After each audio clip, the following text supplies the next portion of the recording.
Waifus. Every piece of media has these. Well, most of them do. And a waifu is just a fictional girl or woman that a person has sexual attraction to and would marry in real life if they were real.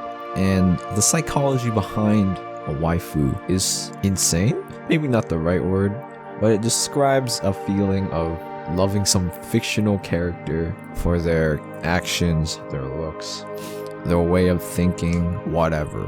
And the greatest thing about a waifu is it is fictional and it is monetizable. Yes, we've seen it everywhere.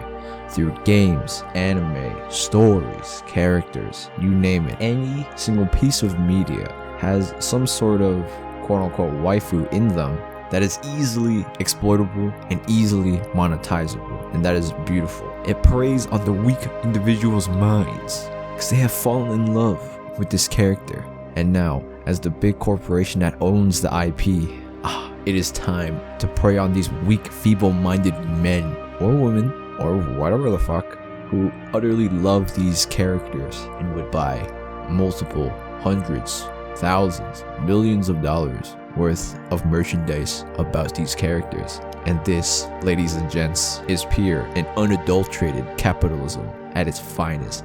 This is supply and demand. You create the demand and then you inhibit the supply. Beautiful, economic, truly gorgeous, and masterful. I think I've pushed enough that waifus are a very big way in how people are able to invest themselves within the piece of media, whether it's a game, anime, story. The waifu allows them to feel more connected deeply with the story. And let's push away from that and let's go to the psychology of a waifu. What makes people so enamored with these fictional characters? Well, I have no fucking clue. I don't have a waifu.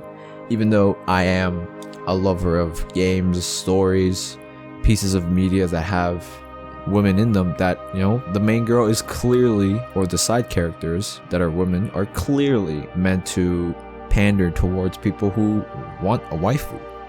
And I don't have a waifu because I do not care. Because I would not marry them in real life, but that's just me. And I think the main reason why I do not care about naming a waifu in particular is because that's not the reason why I watch, read stories, why I play games. I could like the character, which I do a lot of the time. Like, for example, recent anime, Komi-san. I like Komi-san. She's not my waifu, you know what I mean? I don't have one. I like her as a character and how they play out as a story, but would I say she's my waifu? No, I wouldn't. I just wouldn't. And having a waifu is fine. I just don't have one. And I'm not some deprived shonen only lover that only watches fucking men shit or boy shit, or just like, oh, I just watch One Punch Man and Kono Suba and I only laugh and I get hyped. That's only I can do. No, I watch romance shit. Like Horimiya, Sono Biscudo. What else do I watch? Rent a Girlfriend. Fuck, that doesn't help me. Your Lie in April. Yeah, I watch romance. I can't name them off the top of my head, but I can watch them. I watch them. Yeah, what the fuck's my point? I don't even know what the fuck my point was. Yes, I wanted to pay homage to waifus and the waifu culture. Some of it's fucking, yeah, some of it, you know, window. It's fun, kind of, to watch what waifu culture is able to bring people to, spending hundreds of dollars, maybe their entire life savings on some merchandise for their waifus, paying homage to them in certain ways, if you know what I mean. Young CUM jars, nice tributes, if you know what I mean. I don't know if I'm not gonna talk about that. Fuck that shit. But I think one thing waifus have shown to the media and people who produce these medias is people will buy things that have good woman characters in them. If they have good stories, if they have good character development, if they look nice, if their design is great, people will buy and people will support the company. And everyone knows this. Money is a massive motivator.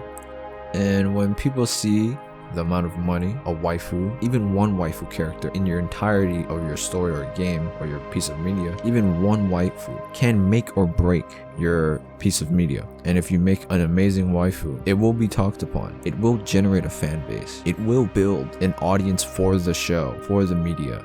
And the point of the waifu is to attract people towards the piece of media. And I think if you build a waifu that is just good in general, it doesn't have to be a specific niche. It could just be a great character, a great looking waifu that hits pretty much every niche kind of, and just acts natural and likable. It brings a lot of value and it brings a lot of trust into your company or piece of media because you've made one good character. And that's all you need to see. You need to see one good character, and that brings a little more trust into your development team, into how you write characters. And when you're given money and you have this team that already can write a good character, and you give them more money, more time to build new characters, as long as you don't have a massive poop on your desk when you're building them, it should be decent. Maybe it never lives up to the hype of your first character, but you can at least try.